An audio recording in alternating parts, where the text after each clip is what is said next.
Algo ha ocurrido en Ucrania, pero la imagen que nos llega es borrosa.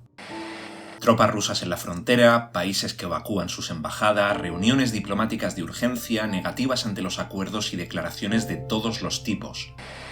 En función de a quién preguntes y de cuándo lo preguntes, Ucrania será un conflicto inminente, una desescalada lenta, una solución diplomática o algo tan sencillo como el pasaporte hacia la Tercera Guerra Mundial.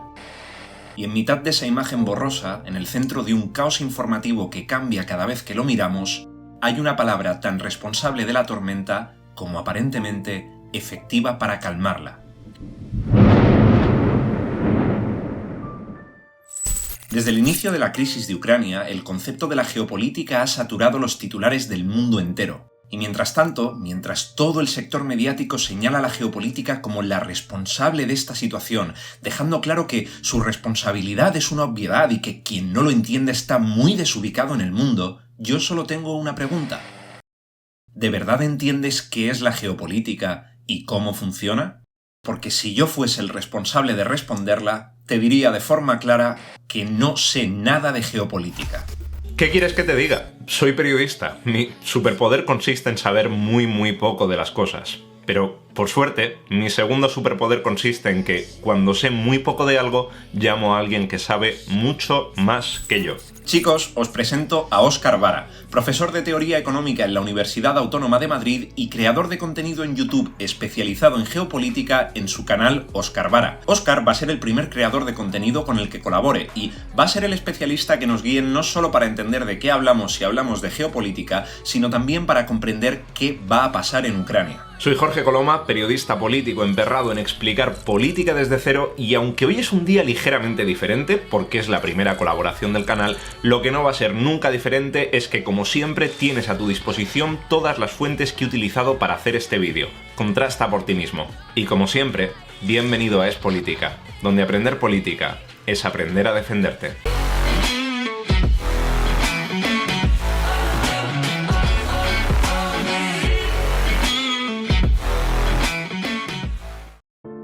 Hablar de geopolítica es difícil. Al igual que la política, es un término polisémico. Tiene múltiples significados y múltiples connotaciones en función de quién hable de ella. Así que hagamos las maletas y viajemos hacia nuestro pasado, al siglo XIX, para entender la raíz de este método. Durante todo el siglo XIX, las ideas sobre política exterior giraban alrededor de dos conceptos: el concierto de las potencias y el equilibrio de fuerzas. Estos conceptos se derivan del criterio de que las políticas nacionales podrían y debían conciliarse en un orden internacional estable. Las grandes potencias procuraban solucionar los conflictos europeos mediante la diplomacia, para así reducir al mínimo el riesgo de guerra. Y la geopolítica rompe con esta idea, porque asume que la inestabilidad y no la estabilidad es el principio fundamental de las relaciones internacionales. El tiempo le daría la razón.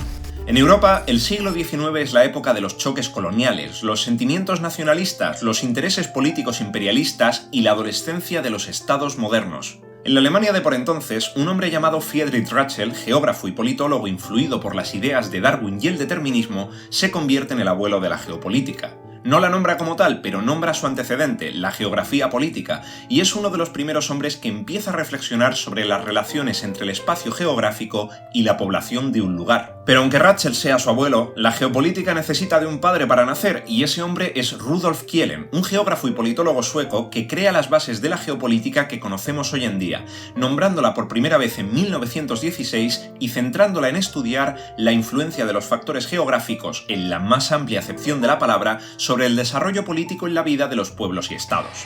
Pero eso sigue sonando bastante complejo, así que te propongo un reto. Imagina que los países son unos enormes animales casi inmóviles, pero que tienen el poder de conseguir recursos de su entorno. Imaginemos que tenemos una serie de bestias salvajes estacionadas, es decir, que no pueden moverse, pero que tienen cierta capacidad de alcanzar en su entorno los recursos que necesitan para vivir. Y esos recursos no están ni dados de forma ilimitada, ni además están repartidos de forma equitativa. Entonces, lógicamente, van a pugnar, van a tener momentos de fricción, van a chocar para poder hacerse con esos recursos, para hacer que su entidad como ser vivo se mantenga, es decir, sea capaz de sobrevivir. Entonces es cierto que Rudolf Kielen, en origen, planteó el problema desde el pensamiento darwinista. El problema es que esta visión nos conduce, en última instancia, a la guerra perpetua, al conflicto continuo, y la geopolítica no se reduce a eso. No podemos ignorar que casi todos los países del mundo han optado, conforme más avanzaba la historia, por la vía del comercio como forma de conseguir recursos en lugar de utilizar la conquista eterna. No digo que sea la única teoría cierta, porque es cierto que esa visión nos va orientando hacia una visión que los geopolíticos llaman realista.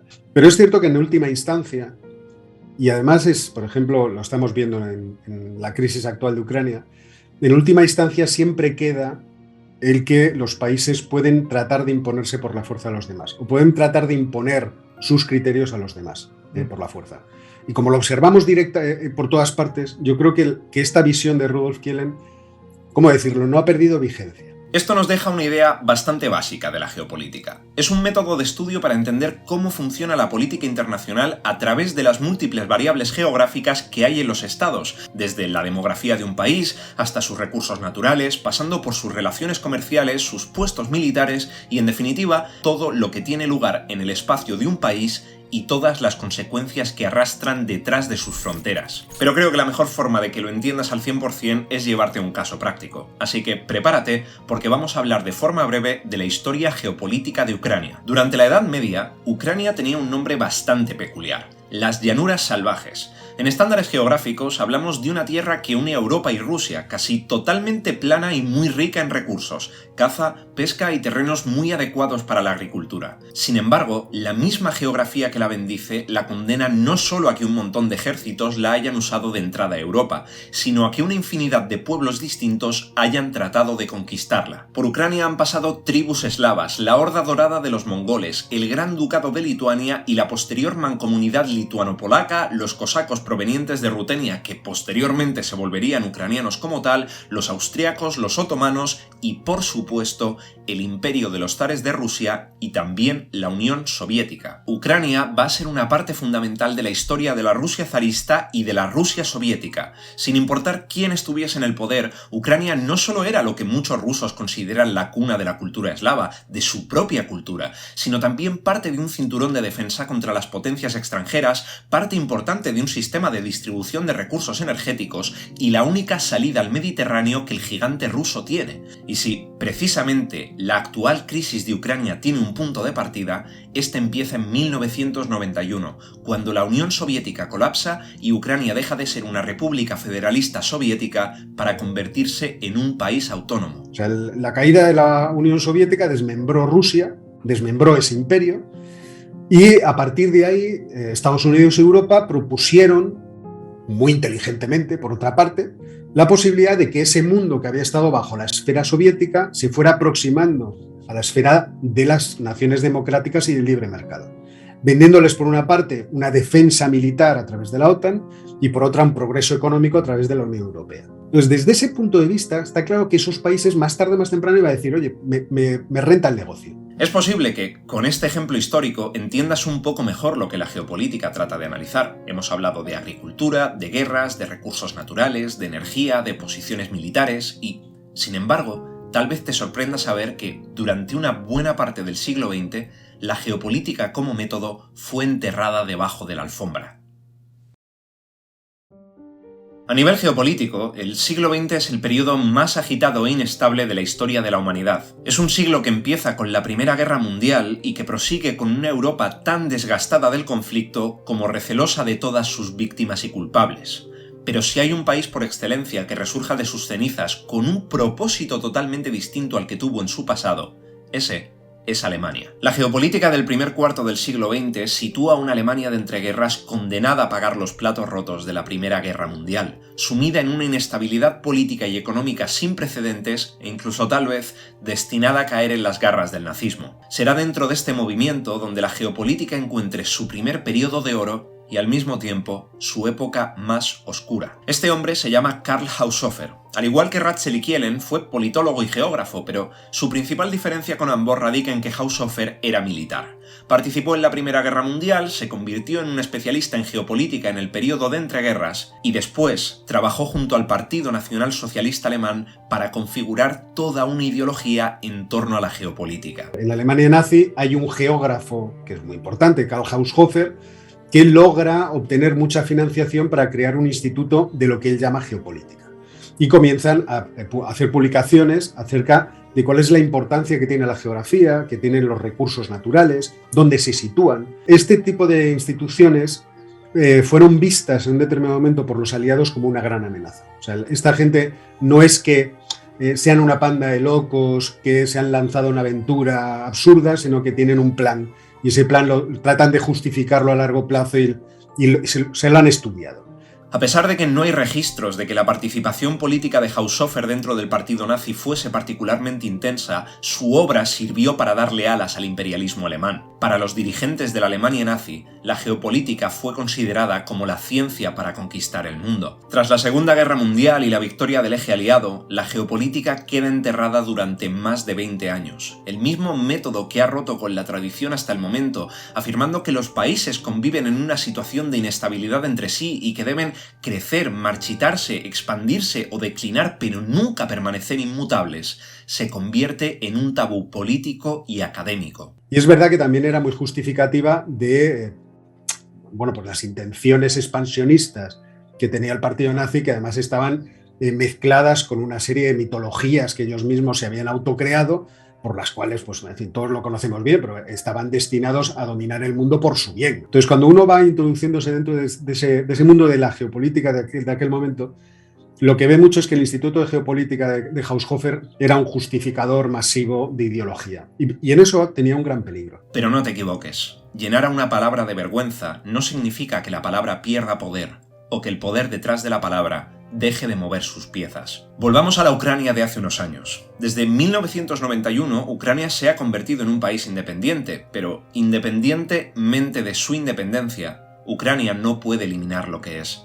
Sigue existiendo como una gran llanura que conecta Europa y Rusia y, desde 1991, Ucrania vive entre la espada y la pared. Debe elegir entre la esfera europea, que le ofrece la protección de la OTAN y la riqueza de la Unión Europea, o la esfera rusa, que le ofrece la cercanía de un enorme aliado y la tradición histórica que les ata. En el año 2013, la Unión Europea toma una enorme decisión geopolítica. Quiere atraer hacia sí misma a 6 antiguas repúblicas soviéticas, entre ellas Ucrania.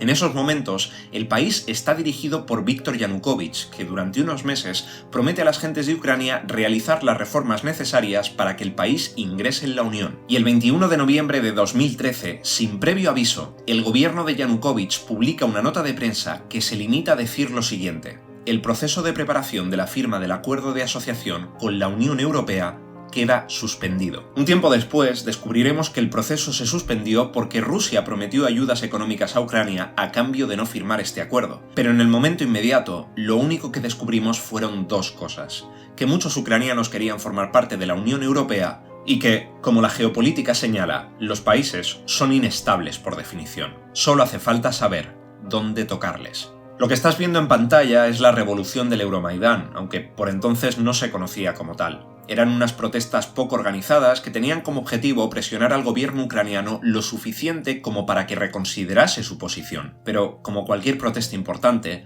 la organización y los intereses políticos tienen que llegar tarde o temprano. El Euromaidán llegó a congregar a miles de personas para protestar contra la decisión del gobierno de Yanukovych, donde murieron más de 100 personas en una movilización masiva que se extendió durante meses. La presión política contra el gobierno de Yanukovych alcanza su máxima expresión el 22 de febrero, cuando el presidente huye del país debido a la situación, y en apenas 5 días, Rusia tomará una decisión que ha arrastrado hasta la actualidad: apoyar a grupos prorrusos provenientes de su ejército para invadir Ucrania y tomar la península de Crimea, formular un referéndum de independencia de urgencia y ganarlo con un aplastante 97%. Desde el 27 de febrero de 2014, Crimea vuelve a ser parte de Rusia, a costa de que el gigantesco país quede expulsado del G8 y se le carguen enormes sanciones económicas. Crimea es un elemento estratégico en términos militares fundamental que a los rusos les ha costado mucha sangre rusa, primero conquistar y luego mantener. Y esto es geopolítica, esto es lo que hablamos al principio, esto es supervivencia. Oiga, es selección natural, yo tengo la capacidad de hacerme con este pedazo y no va a pasar otra cosa. Este es el juego que estamos jugando aquí. Apenas un mes después, esas mismas fuerzas prorrusas combatirán contra el ejército ucraniano en la región del Donbass, la zona este del país, donde se declararán 2 repúblicas independientes que no han sido reconocidas a nivel internacional y que darán lugar a la guerra del Donbass, la misma que nos ha traído a la actual crisis de Ucrania.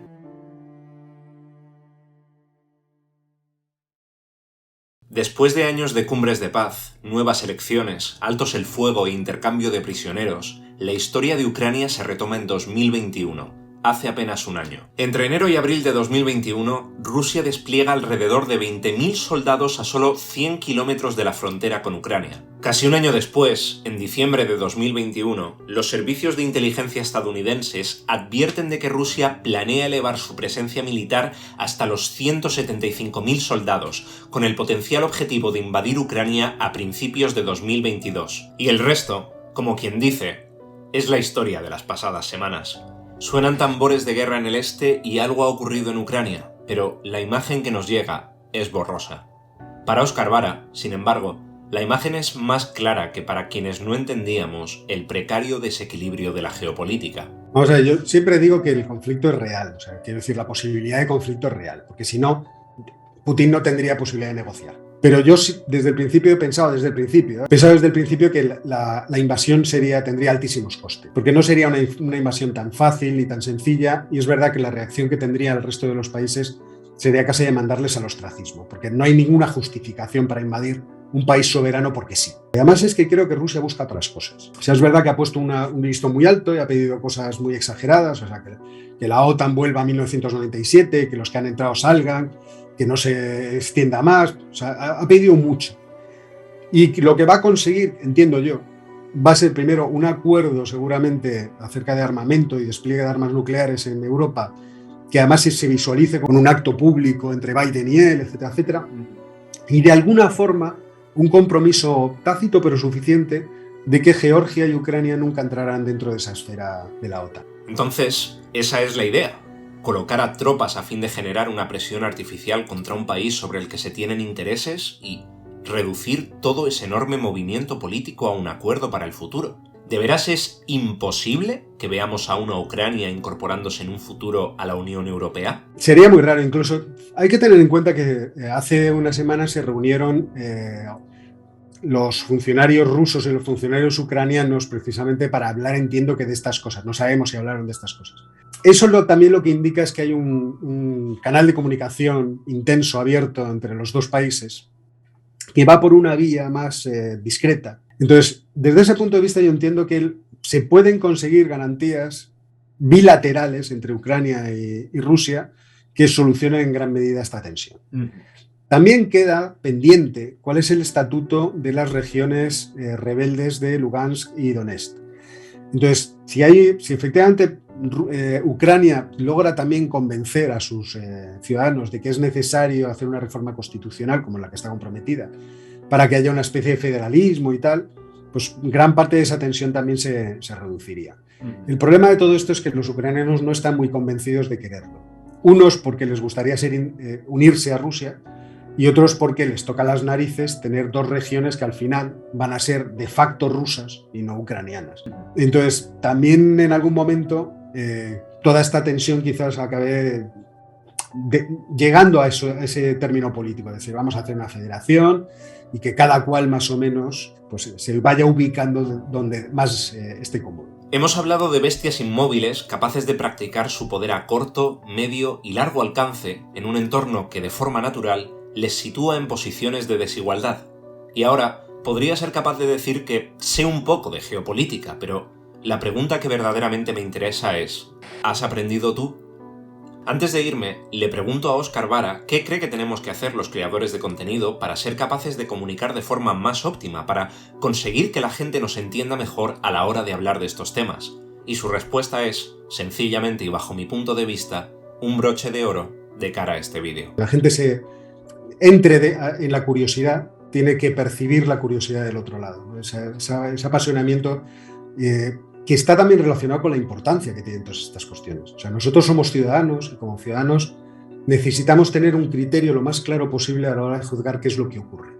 ¿Por qué? Porque lo que observamos muchas veces en los medios de comunicación es que nos tratan de llevar a donde quieren, nos tratan de convencer de lo que quieren. En cierto modo nos hurtan, a través de sentimentalizar todas las cuestiones políticas, nos hurtan la capacidad de reflexionar nosotros mismos sobre los problemas y tratar de determinar qué es lo que nos interesa más o menos. Entonces yo creo que eso es una labor importante que los medios absolutamente independientes que están en YouTube y que en el futuro seguramente acabarán dejando de serlo. Pero el hecho de que haya gente independiente que trata de contarte no cómo son las cosas, sino cuáles son los criterios con los cuales tú podrías tener más facilidad para juzgar las cosas, yo creo que tiene una utilidad enorme. Y creo que hay que resistirse mucho a tratar de convertir nuestro trabajo en darle la razón a la gente para tener un mercado, que es algo que también se percibe mucho. O sea, yo quiero convencer a la gente y le doy la razón. Entonces voy a hacer vídeos que les den la razón, aunque lo que cuente sea mentira. Una cámara de eco.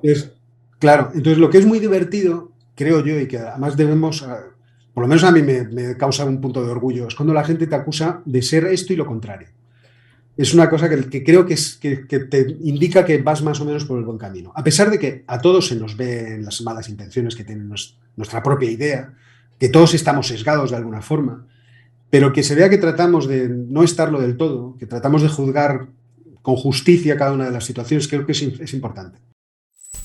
Por orden de importancia, espero que hayáis aprendido mucho más de lo que potencialmente os haya gustado este vídeo. Para mí, personalmente, esto ha sido un lujazo. Tuve la oportunidad de estar hablando con Óscar cerca de una hora y os recuerdo que tenéis en el comentario fijado el enlace a la entrevista que le hice, que está colgada en su canal, y francamente ha sido un placer poder haber hablado con él sobre este tema, porque Óscar me ha guiado a las mil maravillas, me ha aclarado 1000 cuestiones y 1000 dudas que tenía durante la entrevista, y creo que estaré de acuerdo con todos vosotros, a poco que os conozca un poquejo, en que la aportación que ha tenido para este vídeo ha sido absolutamente fenomenal y absolutamente clarificadora. Poco más que decir por mi parte, a excepción de que me voy a descansar porque estoy absolutamente reventado, llevo editando 6 horas 7 horas seguidas, y que con un poco de suerte nos vemos esta semana y con un poco de menos suerte nos vemos 100% la semana que viene. Soy Jorge Coloma y como siempre, si es personal, es política.